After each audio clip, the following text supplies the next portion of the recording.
Hi అండి. Welcome back to PC creations. ఈరోజు video వచ్చేసి కొబ్బరి మిఠాయి, పచ్చి కొబ్బరితోటి ఇలాగా మిఠాయి చేసుకోవచ్చు. పుట్నాల పప్పు ఇలాగా వేసుకొని. ఈ మిఠాయి చిన్నప్పుడైతే తినేవాళ్ళం అనమాట మేము. మళ్ళీ ఇప్పుడు పిల్లలు కావాలంటుంటే చేశాననమాట. ఎక్కడ వీడియోలో చూసి అమ్మ ఇలాంటివి చెయ్యమ్మా అంటుంటే సరే అని చేద్దామని ట్రై చేద్దాము గుర్తుందో లేదా అని చేశాననమాట. సూపర్ టేస్టీగా అయితే వచ్చింది.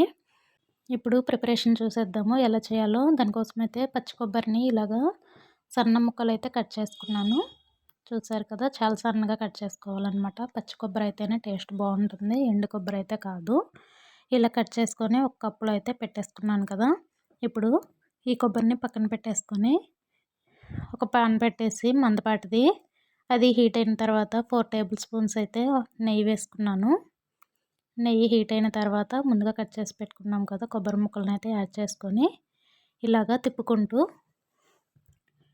చూసారు కదా ఇలా తిప్పుతూ ఫ్రై చేసుకోవాలి. అవి కలర్ మారే వరకు ఫ్రై చేసుకోవాలి. అప్పుడే కొబ్బరి టేస్ట్ అనేది బాగుంటుంది, నెయ్యిలో ఫ్రై అవుతుంది కాబట్టి. ఇప్పుడు 1/2 కప్పు పుట్నాల పప్పు అయితే వేసుకుంటున్నాను. కొంచెమైనా వేసుకోవచ్చు లైట్గా, అసలు వేసుకోకపోయినా పర్లేదు స్కిప్ చేసినా కూడా. నేనైతే ఇంకా టేస్టీగా క్రిస్పీగా బాగుంటాయిలే పప్పులు కూడా వేసుకుంటే, ఓన్లీ కొబ్బరే కాకుండా పిల్లలు కూడా తింటారని చెప్పేసి పప్పులు కూడా వేసుకున్నాను అనమాట, పుట్నాల పప్పు. ఇప్పుడు మొత్తం బాగా ఫ్రై చేసుకోవాలి. కొబ్బరి లైట్గా ఫ్రై అయిన తర్వాత పప్పులు వేసుకున్నాం అనుకో, పప్పులతో పాటు కొబ్బరి కూడా ఫ్రై అవుతుంది కదా, అందుకని చెప్పేసి.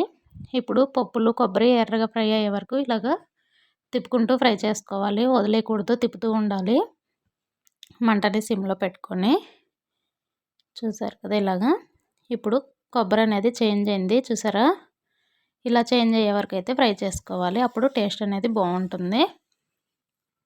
ఈ మిఠాయి ఎంతమందికి తెలుసు, మీలో ఎంతమంది తిన్నారో కామెంట్ అయితే చేయండి, నేను కూడా తెలుసుకుంటాను. నేనైతే తిన్నాను చిన్నప్పుడు.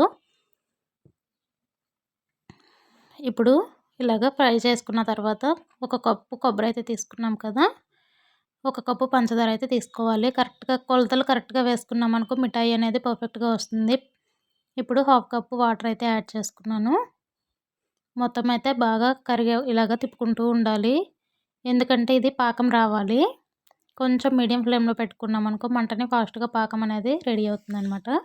ఇలా తిప్పుకుంటూ పాకం రెడీ చేసుకోవాలి. ఇప్పుడు పంచదార పాకం కరెక్ట్గా వస్తేనే మిఠాయి అచ్చు అనేది పర్ఫెక్ట్గా వస్తుందన్నమాట. ఇలాగ తిప్పుకుంటూ ఫ్రై చేసుకుంటూ ఉండాలి. చూసారు కదా, మంటని మీడియం ఫ్లేమ్లో పెట్టాం కదా, బాగా ఉడుకుతుందన్నమాట. ఇలా ఉడికితేనే ఫాస్ట్గా పాకం అనేది రెడీ అవుతుంది. ఇప్పుడు ఇక్కడ పాకం రెడీ అయ్యేలోపు మనము అచ్చుని ఏ ప్లేట్లో అయితే వేయాలనుకుంటున్నామో ఆ ప్లేట్కి అయితే నెయ్యిని అప్లై చేసి పక్కన ఉంచుకోవాలి రెడీగా. ఎందుకంటే పాకం అనేది ఫాస్ట్గా గట్టిగా అయిపోతుంది కదా, పంచదార పాకం అనేది ముందే రెడీ చేసి పెట్టుకున్నాం అనుకో పక్కన రెడీగా ఉంటుంది. అంటే పాకం రెడీ అవ్వగానే స్టవ్ ఆపేసి ప్లేట్లో వేసేసుకుంటాం కదా, అలాగనమాట. ఇప్పుడు పాకం రెడీ అయిందో లేదో ఒకసారి చెక్ చేద్దాము. చెక్ చేసుకుంటూ ఉండాలి, లేదంటే పాకం ముదురు అయిపోయిందనుకో టేస్ట్ అనేది రాదనమాట, అచ్చు కరెక్ట్గా రాదు. చూడండి ఇప్పుడు లైట్గా వచ్చింది పాకం అనేది, పర్ఫెక్ట్గా అయితే రాలేదు. ఇంకొంచెం వస్తే లైట్గా సరిపోతుంది, మరీ ఎక్కువ కాదు, కొంచెం వస్తే సరిపోతుంది. ఇప్పుడే స్టార్ట్ అయింది పాకం అనేది. మళ్ళీ ఒకసారి చెక్ చేసుకుందాము కొంచెం సేపు ఉడకనిచ్చిన తర్వాత. ఇప్పుడు ఒకసారి మళ్ళీ చెక్ చేసుకుందాము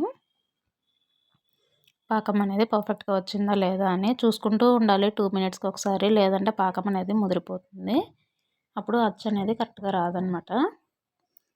ఈ మిఠాయికి పాకం కొంచెం ముదురుగానే ఉండాలి, మరీ ముదురు పాకం కాకుండా కొంచెం ముదిరితే సరిపోతుంది.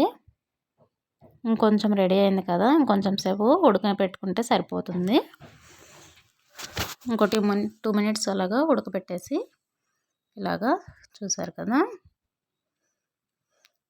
ఇంకో 2 మినిట్స్ అలాగా ఉడకబెట్టేసి స్టవ్ ఆపేసాను. ఇప్పుడైతే స్టవ్ ఆపేసి ముందుగా అప్లై చేసుకున్నాం కదా ప్లేటు, దాంట్లోకి అయితే దీన్ని డైరెక్ట్గా వేసేసుకుంటున్నాను. చూడండి ఇలా వేసుకునే ప్లేట్కి అయితే ఖచ్చితంగా నెయ్యిని అయితే అప్లై చేసుకోవాలి, ఎందుకంటే అచ్చు మళ్ళీ తీయడానికి రావాలి కదా, అందుకని చెప్పేసి. పంచదార పాకం కదా గట్టిగా పట్టేసుకుంటుంది, నెయ్యి పూసామనుకో ఈజీగా వస్తుందన్నమాట తర్వాత. చూసారు కదా, ఇలాగా ప్లేట్లోకి వేసిన తర్వాత కొబ్బరిని పప్పులను అంతా బాగా అప్లై చేయాలి, లేదంటే ఒక సైడ్ పాకం అనేది మిగిలిపోతుంది. ఇలా అప్లై చేసామనుకో పర్ఫెక్ట్‌గా మొత్తం రెడీ అవుతుంది. ఒక గంట అలాగా వదిలేయాలి. బాగా చల్లారాలి పూర్తిగా. పూర్తిగా చల్లారిన తర్వాత ప్లేట్‌ని లైట్‌గా హీట్ చేసామనుకో కింద స్టవ్ మీద పెట్టేసి అచ్చులాగా రెడీ అవుతుంది. చూసారు కదా! పర్ఫెక్ట్‌గా అచ్చయితే ఎలా వచ్చిందో ప్లేట్‌లో చేత్తో కదిలిస్తుంటే. చూసారా? ఇప్పుడు ఇరుపుతాను చూడండి. చూసారా? కొబ్బరి మిఠాయి అచ్చనేది బాగా రెడీ అయింది కదా! దీన్ని కొబ్బరి మిఠాయి, చక్కెర మిఠాయి అన్నీ అంటారన్నమాట. చూసారు కదా! కొబ్బరి మిఠాయి ఈజీగా ఇంట్లో ఎలా ప్రిపేర్ చేసుకోవాలో 5 మినిట్స్‌లో రెడీ అయిపోతుంది. వీడియో కన్నా నచ్చితే లైక్, షేర్, కామెంట్ చేయండి. సబ్స్క్రైబ్ చేసుకోండి.